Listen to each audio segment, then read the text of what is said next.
All right, I want to calibrate and adjust the height and sound of the pickups in that Les Paul.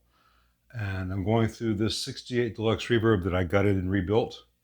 And I'm running into another client's Deluxe Reverb. That's the one that someone else hand wired that had some issues. But it has a Weber 12F150 speaker in it, which is traditionally a very good choice for Deluxe Reverb. I've got the reverb tank hooked up to this, and this is the core sound with the Strat. This is my bass line before I pick up the Gibson. So I've got treble and bass at noon, and I've got the mid spot about 10 o'clock, which is where it is on a stock Deluxe Reverb. And I'm going to try to work in this general area because I know how it's going to sound on the Strat. In general, with even a great humbucker, you want to increase the treble a little bit. There's a reason the bright cap on the Fender can work well with the Gibson. This amp does not have the bright cap, so let's see where we're at. Here's this sound of a Strat.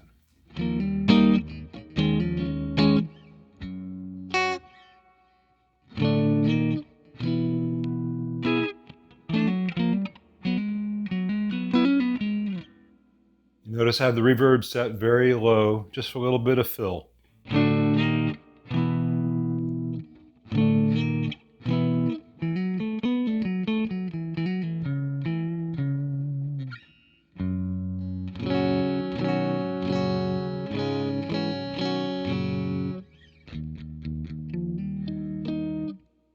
All right, that gives me a bass line.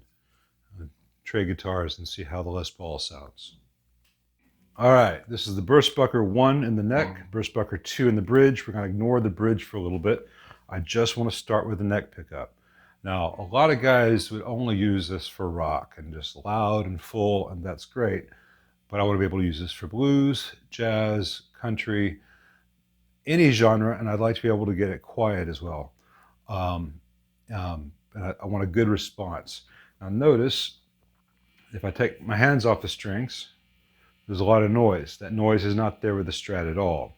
It's because this guitar is unshielded, and humbuckers by themselves do not eliminate all noise.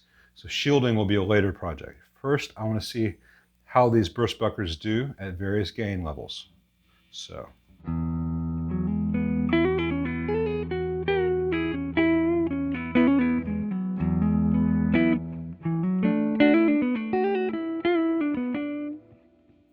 Okay, not too bad. Very full in the mids and very dull on the highs. So I'm going to lower the bass side quite a bit. I'm already just barely above the pickup ring. Let's see if I can get my screwdriver to do this. I need new glasses. Let's see what this is sounding like.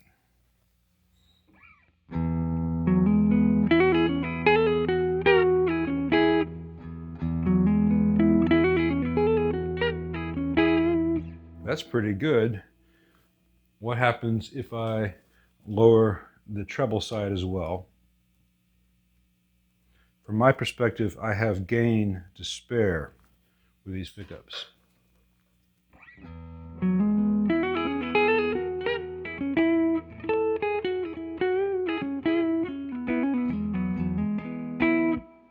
right, it's getting there.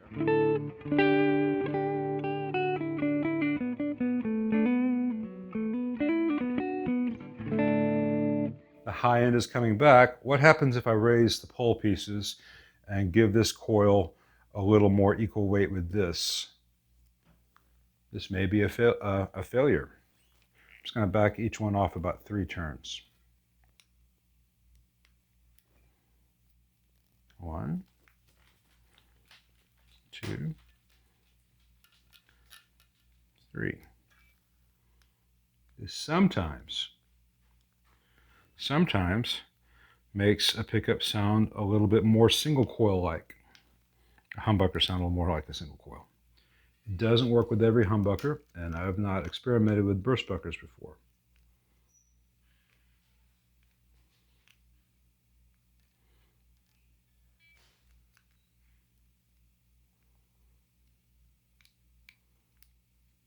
A little bit of resistance because of the wax potting.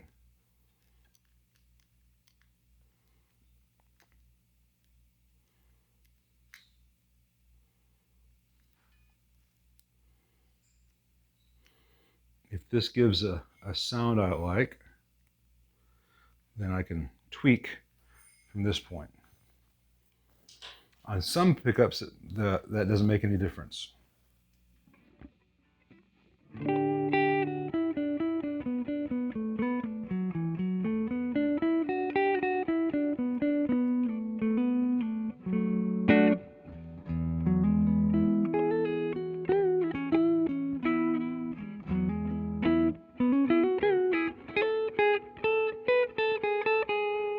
It sounds a bit sweeter to me. What happens if I raise the coils a little bit? Not a lot. Go a little bit on the treble side, just a hair on the bass side.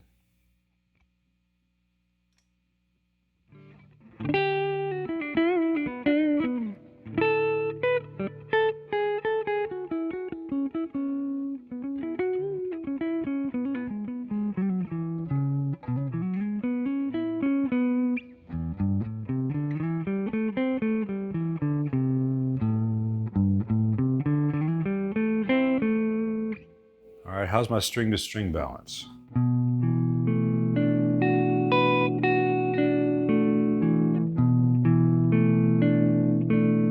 The D is a little bit proud.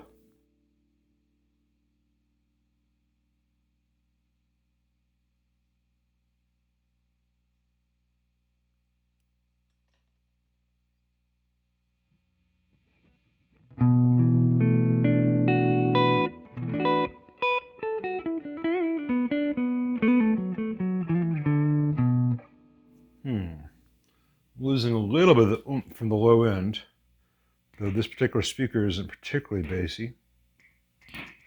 So let's see what happens if I raise that just a slight bit. Sorry, I really need new glasses. I can't see anything that close. That was like less than a quarter turn.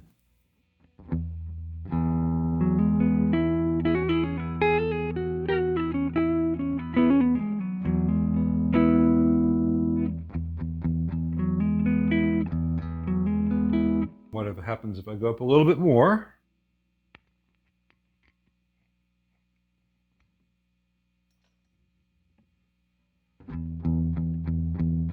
That's more fundamental.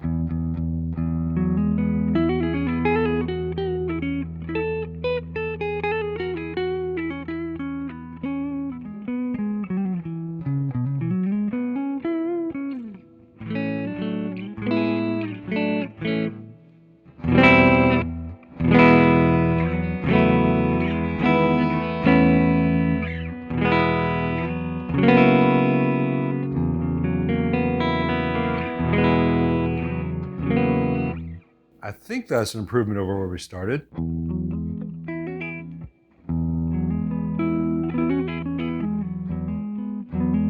Now it's a little woofy there.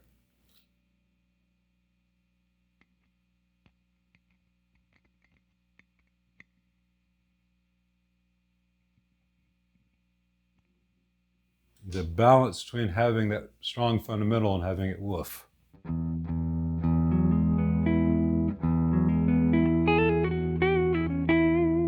That was with the amp still at flat. So I'm gonna turn the treble up a little bit, the bass up a little bit, and because on this amp I put a mids control in, I'm gonna turn the mids down just a hair.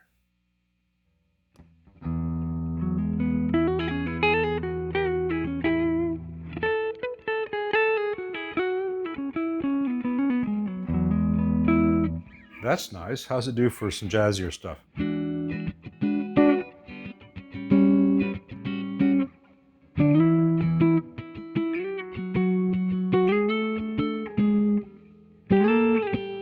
Sorry, I haven't played any Wes Montgomery stuff in a long time.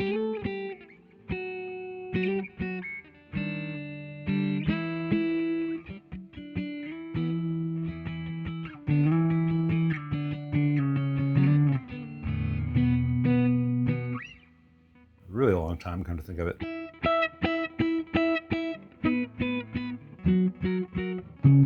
I bet a better player would sound real good on that.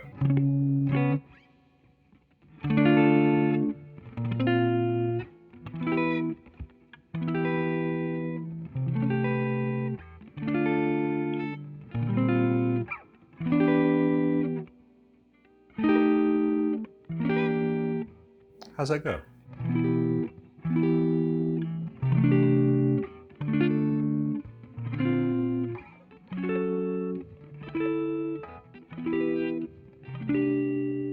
All right, I like that high end response.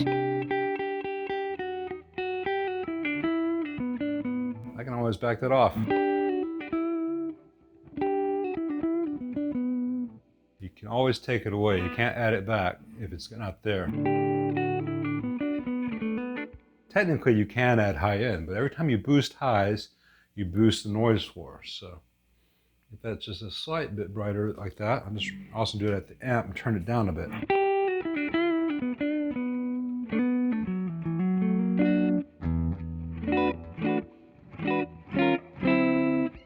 All right, what does the bridge sound like in comparison?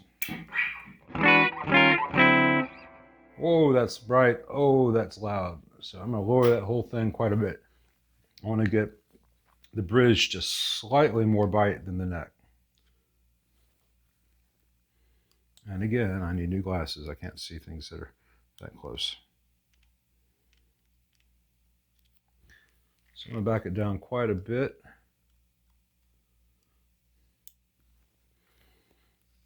Just going to eyeball it for now. I don't care about it being perfectly symmetrical as far as this side being higher or lower than this side, unless that's what sounds bad or what sounds good.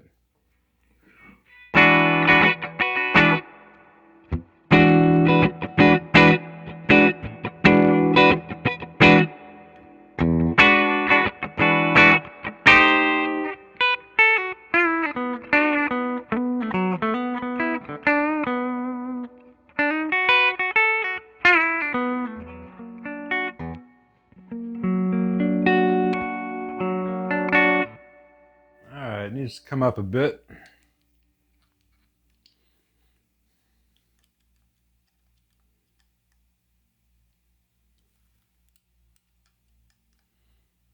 And it feels like it's too bright, so I'm actually going to raise the treble side a little bit closer to the strings,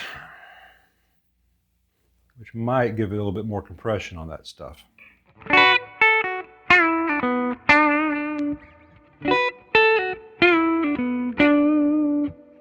I'm getting a similar transient from each one.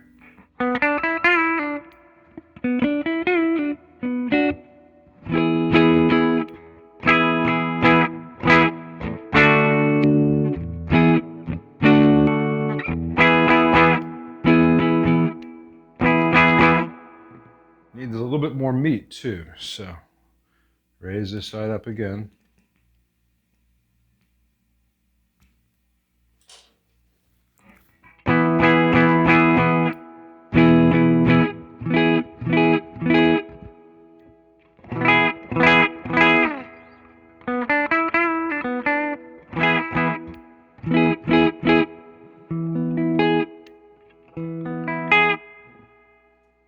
I think I want a little more snarl from this bridge, and a little bit more volume might also give it some more punch. If it gets bright, I'll actually lower these pole pieces a little bit.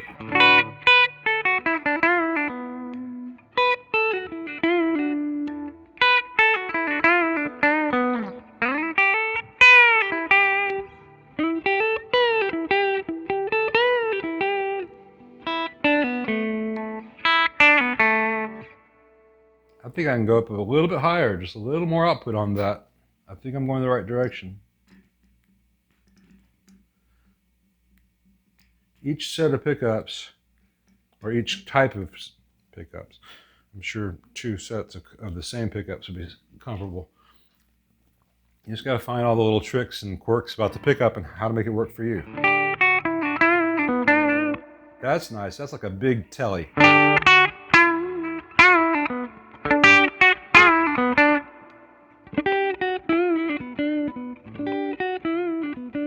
Bring those mids back up a little, just a little bit.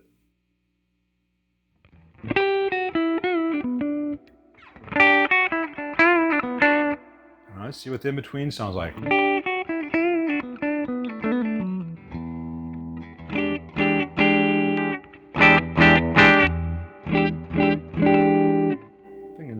treble down just the slightest bit. I'm probably at 6 right now on the Deluxe.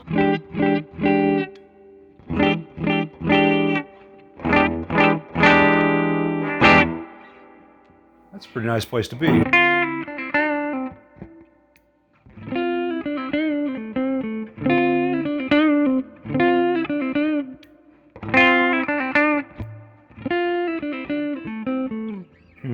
Might have that a little too hot. Yeah, I just went a little too far.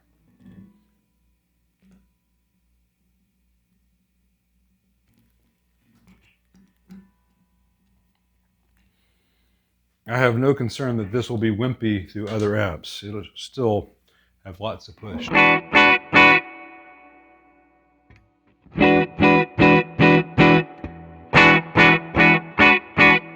right. If I strummed a little less on the bridge, I have comparable. But if I really dig in,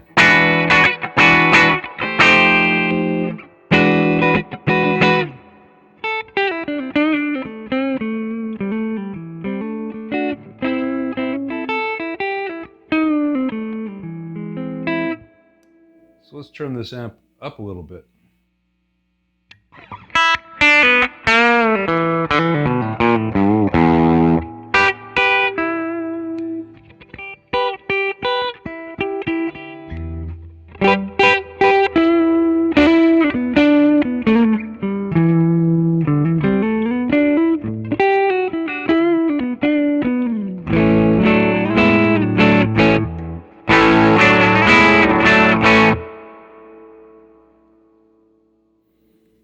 I think that's a good place. I'm going to live there for a while. Let's compare this to the SG. All right, the SG has got Alnico 2s that are just slightly hotter. These are Alnico 2s by Manlius that are just slightly hotter than the Alnico 2 Burstbucker 1 and 2 in the Les Paul. And I'm content for this to be the more rock and roll guitar if necessary.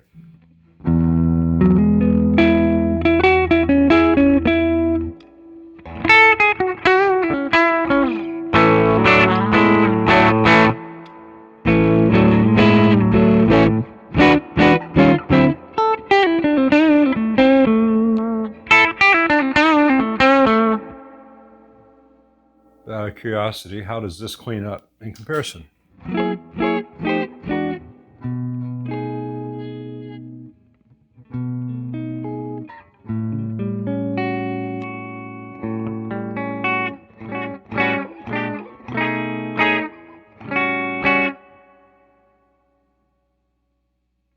It's a brighter guitar.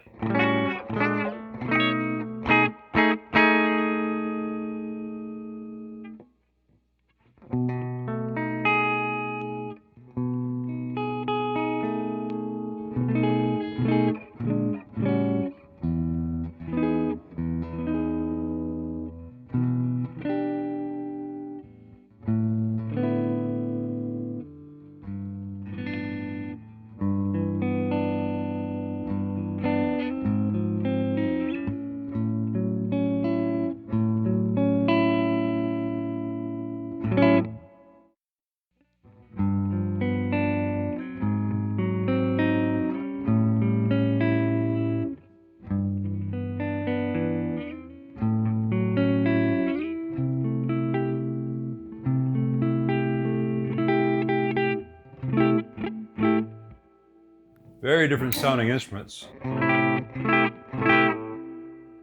This has got a lot more fundamental and wood to it. This has got a pronounced fundamental.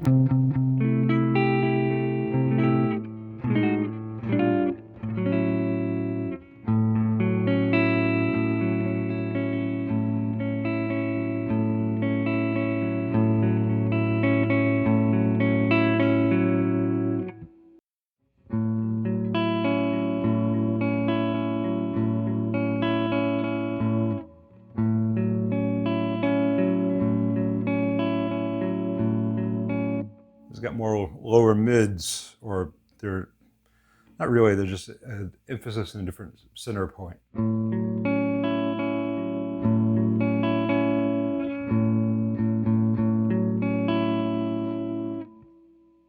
This needs to come down a little bit on the bass side.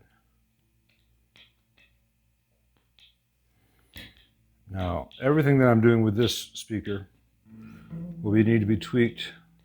There's a hair for subsequent amp and speaker combinations that I try until I find settings that pretty much do what I want on everything.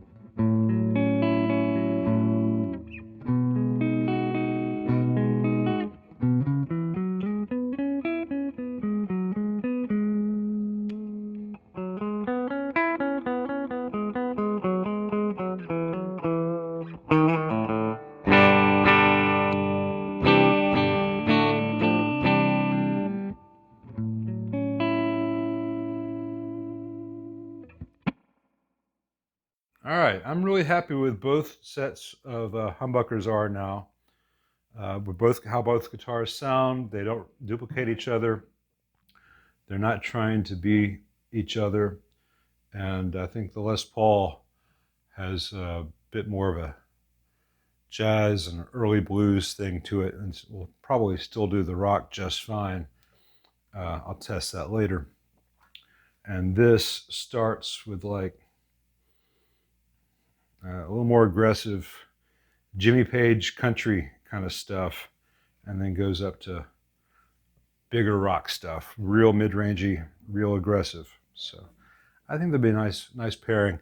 So this was clean with this deluxe reverb kind of thing. Let's see what the next amp with these guitars takes us.